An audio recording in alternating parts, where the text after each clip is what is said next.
네, 보신 것처럼 조금 전 1교시 시험 문제가 공개가 됐습니다. 박윤봉 수능 출제위원장은 국어 영역에 대해 다양한 소재를 활용해서 출제를 했다. 선택 과목에 따른 유불리 가능성을 최소화하겠다 이렇게 밝혔는데요.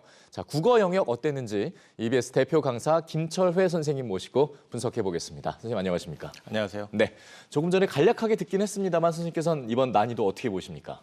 예, 방금 전에 그 리포트에서 이제 들었듯이 작년 수능보다는 다소 평이할 것으로 예상이 됩니다. 예. 그런데 작년 1교시 국어가 정말 매우 어려웠었습니다. 예. 그렇기 때문에 그에 비해서 상대적으로 이제 다소 평이하다 하더라도 학생들이 느꼈을 난이도 자체는 그렇게 아주 낮다고 볼 수는 없을 것 같고요. 예. 그리고 9월 모의평가랑 비슷한 면이 이제 있는데 사실 9월 모의평가도 6월 모의평가는 그전 수능에 비해서 좀 쉬운 거지 그 난이도는 좀 어려운 편입니다. 예. 이 어렵다 싶다는 1등급 내에서의 그 최고 표준 점수랑 그리고 1등급 컷 점수 간의 좀 차이를 보면 또 알 수가 있는데 작년 같은 경우에는 18점이나 됐거든요. 예. 근데 이제 올해는 그거보다는 좀 차이가 줄어들 것으로 보입니다만 10점 이상도 되지 않을까 싶습니다. 예, 그렇군요. 자, 출제 경향의 특징 어떤 게 있었을까요?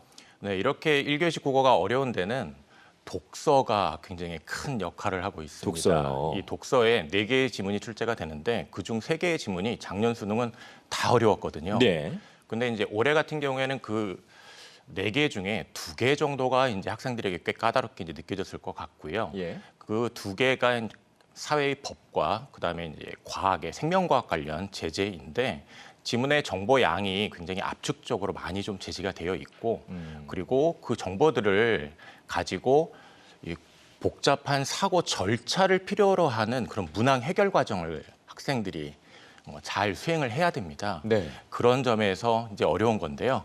그런 독서 문항들이 좀 다소 출제되었고 상대적으로 문학은 좀 다소 평이한 면이 있겠습니다. 네. 그렇다면 아무래도 학생들이 어려워했을 문항은 독서에 있었을 것 같고요. 네, 맞습니다. 어떤 문항이 있었을까요? 12번 그다음에 17번을 이제 대표적으로 들을 수 있는데요. 예. 12번이 앞서 말씀드렸던 그런 법세 지문에서 나온 것이고 17번은 이제 과학에서 나온 것인데 네. 그 사고 과정 자체가 굉장히 좀 복잡해요. 그러니까 추론적인 능력을 많이 필요로 하기 때문에 네. 학생들이 어려워했을 것 같습니다. 그렇군요. 자, 뭐 선택 과목 얘기를 안 해볼 수가 없습니다. 일단 올해 지난해에 비해서 언어와 매체 선택 비율 지난해보다 5%포인트가 올랐는데 늘었는데 이제 유불리 논란이 계속 되지 않습니까? 아무래도 난이도 차이는 어떻게 날 거라고 보십니까? 네, 그게 성적이 우수한 학생들이 이제 언어와 매체를 많이 선택했기 때문에 생기는 문제입니다. 예. 그러니까 언어와 매체랑 화법과 작문의 그 시험 문제 차이 자체가 있는 게 아니라 그 언어와 매체를 선택한 학생들과 그다음에 화법과 작문을 선택한 학생들의 공통 영역의 그 점수 차이가 생기기 때문에 나타나는 문제예요.